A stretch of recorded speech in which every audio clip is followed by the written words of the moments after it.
Hello दोस्तों, कानून की जानकारी में आपका स्वागत है।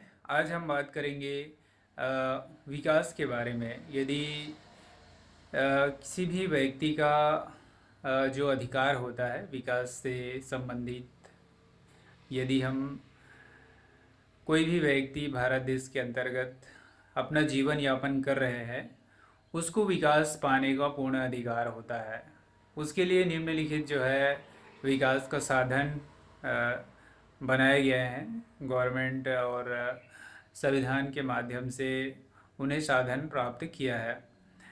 यदि कोई भी व्यक्ति अपने खुद का विकास करना चाहते हैं तो वह उसके लिए पूर्ण अधिकार है कि वह अपना विकास कर सकते हैं, बशर्ते नियम और शर्तों के माध्यम से।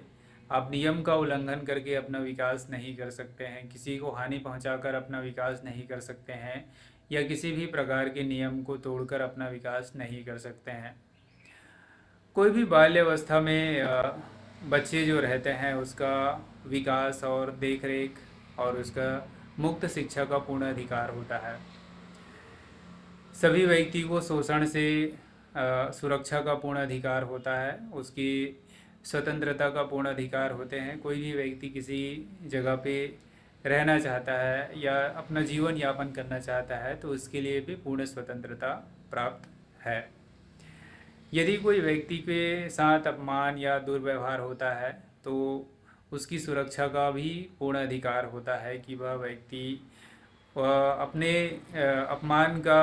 अपमान के लिए याचिका लगा सकते हैं। उसके अपमान से संबंधित कोई भी उसे ठेस पहुंचता आता है तो उसके खिलाफ एफआईआर कर सकते हैं।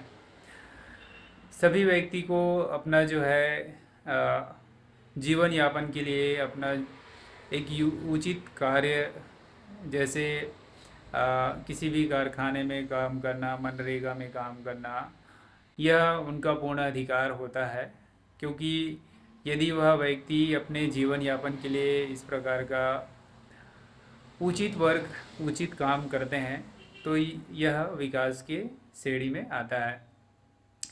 तो सभी व्यक्ति को अपना पूर्ण विकास करने का अधिकार प्राप्त है। यदि उनके साथ उनकी स्वतंत्रता को कोई छीनता है तो यह अपराध की श्रेणी में आता है, क्योंकि हर व्यक्ति को पूर्ण स्वतंत्रता प्राप्त है अपने जीवन जीने के लिए। किसी भी व्यक्ति के साथ प्राणघातक या उसे प्राण से संबंधित कोई भी इस प्रकार का उनके साथ दुर्व्यवहार होता है, छेड़खानी मारपीट होता है, तो भी वह उनके खिलाफ एफआईआर कर सकते हैं। क्योंकि संविधान में उसे पूर्ण स्वतंत्रता है कि वह अपने जीवन अपने हिसाब से जी सकते हैं, बशर्ते नियम और कानून का पालन करना अति आवश्यक होता है।